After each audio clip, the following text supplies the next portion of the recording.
Hello everyone, welcome back to our European Journeyman series. We're in the start of Season 2 with Valencia. We started off last episode with the first game of the season. It was a Champions League playoff match against Feyenoord. We won it 1-0 away from home, and today we are kicking off the league season against Real Betis. We are at home for this match, and I'm hoping the team can carry us through with 3 points. Now, there hasn't been any more transfer news since the last game. The games are going to come thick and fast, and we're only got 2 weeks until the end of the transfer window. We've also got absolutely no cash. Now, something that was pointed out to me in the comments last time was the wage of Nani. He was a big point of conversation in the comments on the last video. And that's because he's earning 180 grand a week. He is almost the sole reason that Valencia are going bankrupt right now. He's got a 36 grand appearance fee, a 34 grand goal bonus, which I hadn't even realised before, and he gets 9 grand just for not playing in the team. That is just crazy. If he scores and plays in a game, he will be and does that twice in a week. He'll be taking home £300,000-400,000, which is absolutely insane money for a club that could be going into administration. Now, I've not been able to shift him. Nobody wants him. He gets unhappy whenever I try and bring this subject up. So what I'm going to do instead is see if we can afford to freeze him out of the team. If Fede Katabia can do a good job on the right wing and bring Bakali more into the first team, then Nani will get unhappy and he'll want to leave the club, and hopefully we can offload him for free in January. But right now nobody is interested in taking him, even on a free, so we are stuck with him for the time being. But hopefully he'll go in January. We'll have a bit more wage budget. We can maybe play around and see about bringing other players in on loan. But for right now, this is the team that we've got. And Katabia is coming in on the right wing. He'll join Munayen on the left wing. I know people keep having to go at me for not being able to pronounce his name, but I don't think I'm ever going to be able to call it. I think it's Muniain or Muniain. Munayin, that's it. Something like that. Berahino up top, Thiago, Witsel and Envia in the middle, with Leito, Vezo, Garay and Cancelo making up the back four, and Emiliano Martinez continues in goal while we wait for Diego Alves to come back from injury. Ceballos plays the ball over the top, and Zazulya has got in. Martinez makes a stop. It wasn't the most effective save in the world, but it kept the ball going in the net. Nahu takes a free kick and Martinez stops it on the line. Thiago's free kick dinked in, and there's a foul in there for Malizu. We might just get a lucky break with the penalty. It's Parejo to step up. Can he get the goal? It's saved, but it comes back to Parejo, who tucks it into the back of the net. I think that's the first penalty he's missed for us, but he's got the goal there that gives us the advantage. Bruno looking to force Betis' equaliser. It's Zazulya. Inside to Gutierrez. Now Bruno again.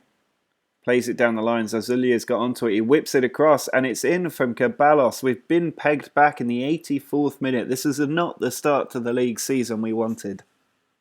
Kimpembe plays the ball over the top to absolutely nobody. They're already punting it down the pitch with 4 minutes of normal time left to play.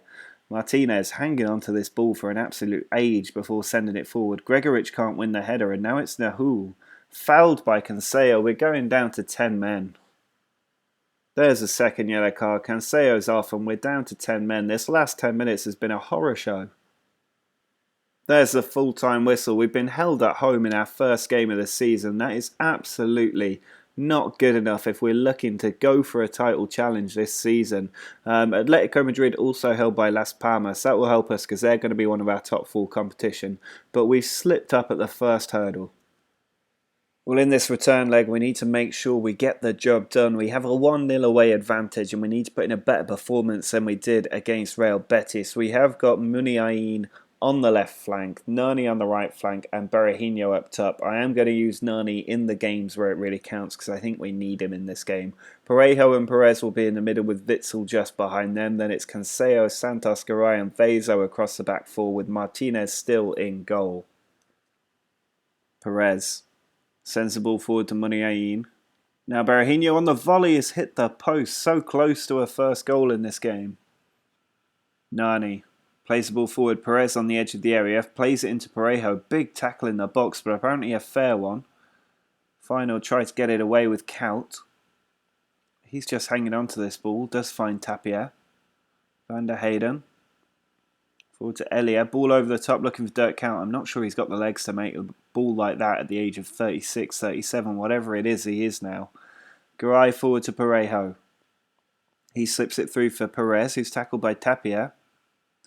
Now Vilhena out to Elia. Tapia again to Vilhena. Coppers played in down the left. He slips in and Elia has got in on goal and levelled things up on aggregate in 29 minutes. It's their first shot on goal.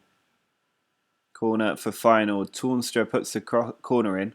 Muniain can bring it away. He's found Nani. Can he use his pace now?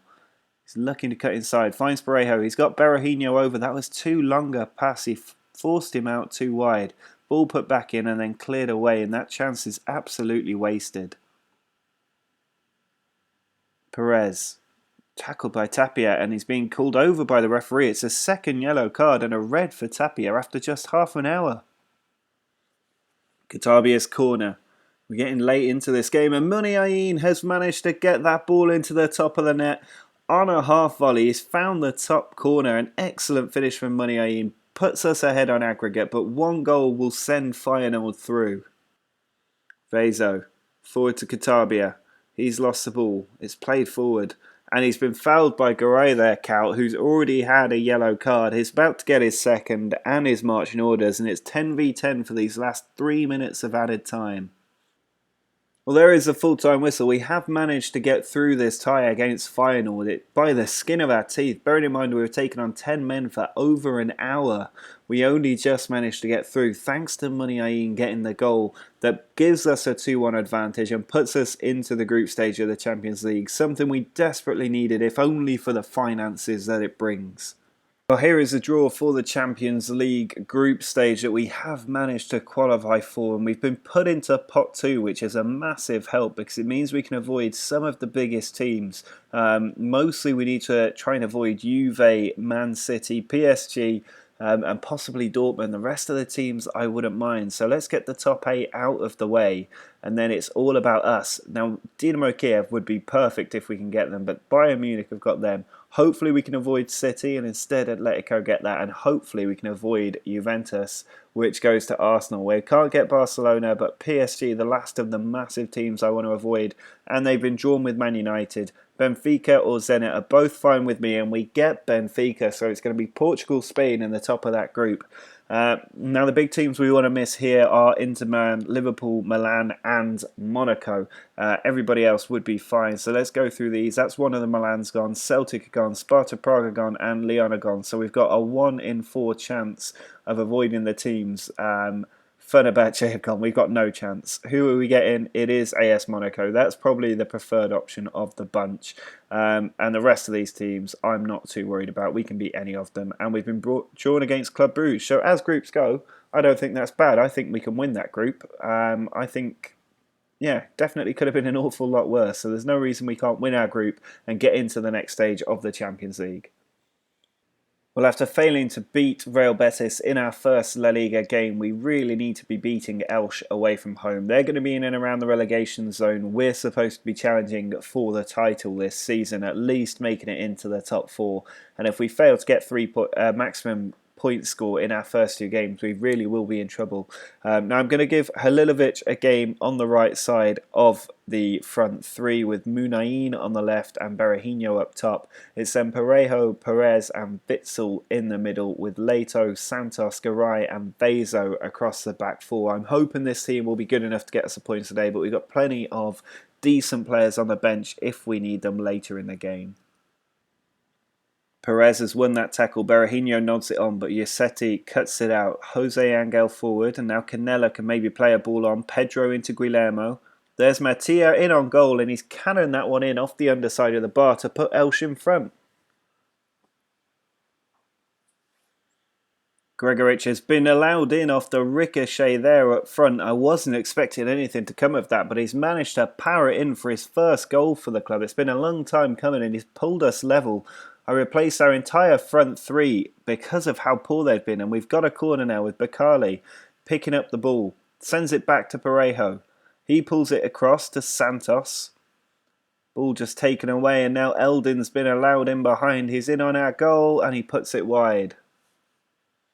Less than 10 minutes left for us to try and complete this turnaround. Elche, or Elche, however you pronounce their name, have been very good today, and we've been absolutely poor. Just 42% possession as Perez has the ball and goes for goal. He's cannoned it off the crossbar and it's cleared away. Eldin over the top looking for Guillermo, and the ball's been played through to Pedro, who's in on goal and has scored a second for Elche. This is really not the start to La Liga I wanted. 90th minute corner, Parejo taking it. It's put in towards Garay and cleared away to Witsel. Parejo can try again. He puts it in first time short to Mina. Ball pitched in towards Perez's head and cleared away, but there's a foul in there from Jose Angel, and we've got the chance from the penalty spot.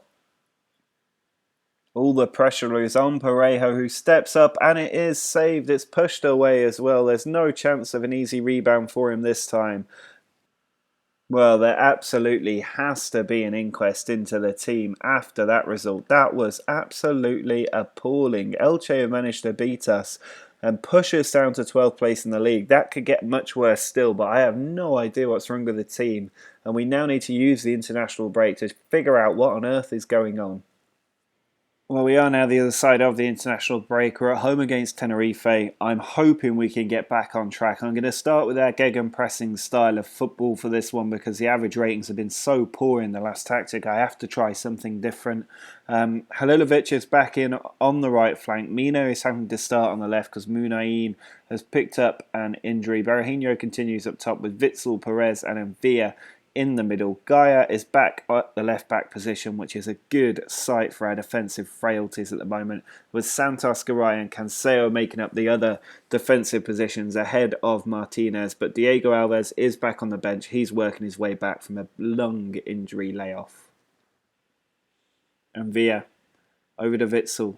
Now Mina to Berahino, who slips it into Perez, who's put it wide of the post. Thiago. Good tackle, but Katabia picks up the ball. Now Witsel sends the ball out wide to Cancelo. He whips the ball in. It's come for Witsel, who on the half volley has scored an absolute banger with 7 minutes left to play. It might just give us our first league win of the season. We have absolutely dominated Tenerife today and failed to get the goals to prove it, but we have got the 3 points. That's the most important thing. 3 games in, we've got 1 win, 1 draw and 1 defeat. It's not the start we wanted. The teams that we've played, we really should have 9 points at this stage in the season. Well, Club Brugge are meant to be the whipping boys of our Champions League group, so at home against them we absolutely have to get maximum points. I'm relying on Berahino to get back in the goal-scoring form that we saw at the very first match of the season, but we've only got Mina and Katabia to support him because we've got Muniain out injured and Halilovic also out injured and Bakali out injured, and Nani is too expensive to play right now. And Villa, Perez and Witsel are in the middle with Gaia, Vezo, Santos and Cancelo in the back four. It is worth noting if we continue to struggle, I will be bringing Nani back into the team because the club finances take a backseat to me keeping my job, quite frankly.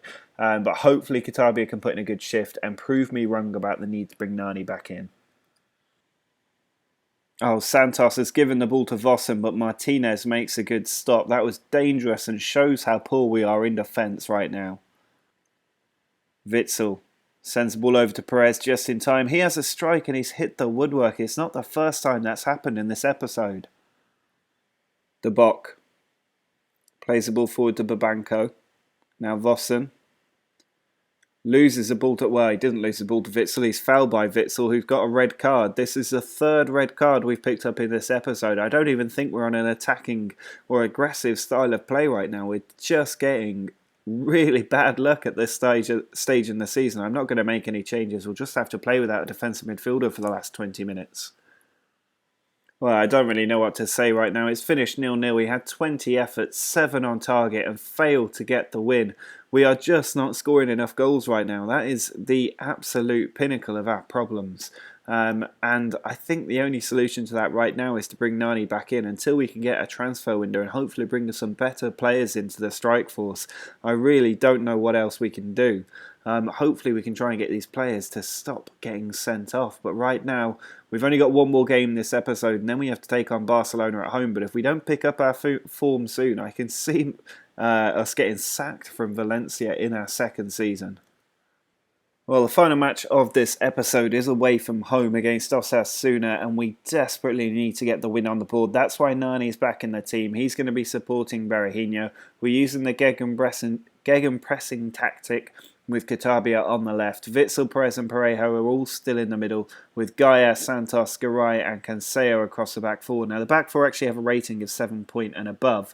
It's the front three that are absolutely terrible right now. I think we must be missing Munayin quite a lot. But even then, I don't understand why these players are so bad. But hopefully Nani coming back in will turn things around for us, because we desperately need somebody to do that.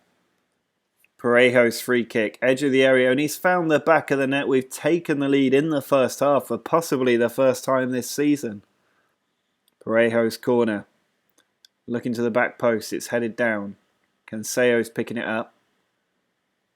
Now Garay, forward to Nani, over to Witsel. There's a ball out wide to Gaia, switching the flank. He's got three to aim at. Berahino's one of them, and Berahino tucks it into the back of the net for 2-0. Victor Perez, over to Leon. Now Garcia to Sea. Miranda puts it through. Torres is in, and Torres has put it into the back of the net to make it 2-1. There's the full-time whistle. We have managed to hang on and get the away victory today. That was absolutely crucial and pushes us up to third place in the league. It's actually Las Palmas who are top of the league right now. We're 3 points behind them, but Real Madrid have a game in hand. We're on the same number of points as Barcelona, which is interesting to see. But this is going to be quite a difficult time for us. Gaia's broken his nose. He's out for a few days, and I think it means he'll miss the Barcelona match in the next episode, which is not ideal.